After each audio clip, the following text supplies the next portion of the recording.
کوئی کسی خانقاہ پر، کوئی کسی خانقاہ پر، کوئی کسی خانقاہ پر، اور ہر ایک سجادہ نشین بن کر بیٹھا ہوا ہے اور اپنی اپنی چلا رہا ہے. وہ کسی قرآن و حدیث کی نہیں مان رہا ہے اور کسی شریعت کی نہیں مان کے دے رہا، صرف اپنی اپنی چلا رہا ہے، اپنے باپ دادا کی چلا رہا ہے اور معاشرے میں وہ کر رہا ہے جو اس کو اچھا لگ رہا ہے.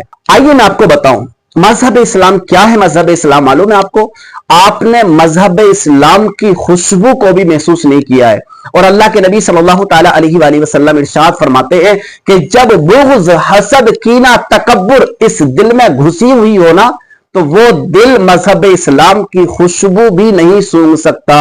آئیے میں آپ کو بتاؤں، حضرت ابو ذر غفاری ہے. کون ہے؟ حضرت ابو ذر غفاری بڑے مشہور صحابی ہیں اور بڑے فیمس صحابی ہیں حضرت ابو ذر غفاری. اور یہ میرے آقا صلی اللہ تعالی علیہ وآلہ وسلم کی جو مکے کی زندگی ہے نا، اسی زندگی میں کلمہ طیبہ پڑھ کر یہ مشرف با اسلام ہو گئے تھے. کون؟ حضرت ابو ذر غفاری. لیکن جو مکۃ المکرمہ میں یہ رہتے تھے تو آپ ایک مہمان کی حیثیت سے رہتے تھے. بڑا درد بھرا بیان ہے، بڑا درد بھرا قصہ ہے، آپ سماعت کریے پیارے اسلامی بھائیوں. حضرت ابو ذر غفاری جب مشرف با اسلام ہوئے، آپ نے کلمہ طیبہ پڑھ لیا، آپ مسلمان ہو گئے. آپ نے علل اعلان لوگوں کو بتانا شروع کر دیا کہ میں مسلمان ہو گیا ہوں. الحمدللہ. اب کفار و مشرکین کا طاقہ، نوجوان دبنگ جو وہاں کے مسنڈے تھے، اس دور کے جو ایک دم بڑے بڑے لیڈر تھے کافروں کے سارے اکٹھے ہوتے، 10-10 20 کی چوکڑی میں آتے اور حضرت ابو ذر غفاری رضی اللہ تعالی عنہ کو پکڑتے اور بے انتہا ماریا کرتے تھے. اور بے انتہا مارنے کے بعد جب تھک جاتے اور تھکنے کے بعد پھر اپنے گھروں کو واپس لوٹتے، حضرت ابو ذر غفاری زمین پر پڑے رہتے تھے. اب آپ غور کریے، یہ مذہب اسلام ہے.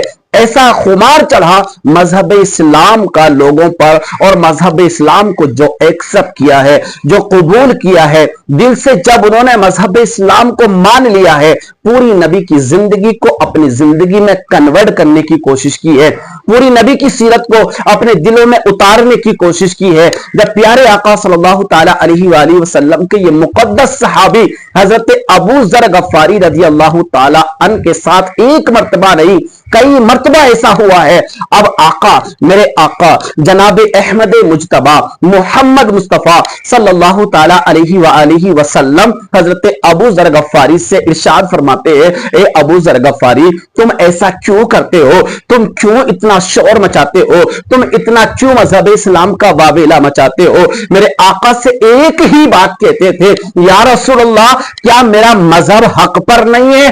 اللہ کے نبی فرماتے تھے، بے شک مذہب اسلام حق پر ہے. یا رسول اللہ، کیا میں حق پر نہیں ہوں؟ اللہ کے نبی پھر ارشاد فرماتے تھے، بے شک تم بھی حق پر ہو. حضرت ابو ذر غفاری بیان کرتے ہیں، جب میرا مذہب بھی حق پر ہے، میرا نبی بھی حق پر ہے اور میں بھی حق پر ہوں، تو پھر ان جماعت سے، ان لوگوں سے، ان دشمنوں سے پھر ڈرنے کی ضرورت کیا ہے؟ میں باآواز بلند کہتا ہوں کہ میں مسلمان ہو گیا، مذہب اسلام کو فالو کرنے لگا ہوں، پیارے آقا صلی اللہ تعالی علیہ وآلہ وسلم کی سیرت پر عمل کرنے لگا ہوں. میرے پیارے اسلامی بھائیوں، یہ ہوتا ہے مذہب اسلام کا خمار، یہ ہوتا ہے مذہب اسلام سے عشق، یہ ہوتا ہے پیارے آقا کی سنتوں سے محبت، یہ ہوتا ہے اللہ کی ربوبیت اور اس کے علاوہ وحدہ لا شریک لا، کسی کو خدا نہ ماننا، کسی کی عبادت نہ کرنا اور احکام خدا بندی پر عمل کرنا. یہ ہے مذہب اسلام کی خوبصورتی.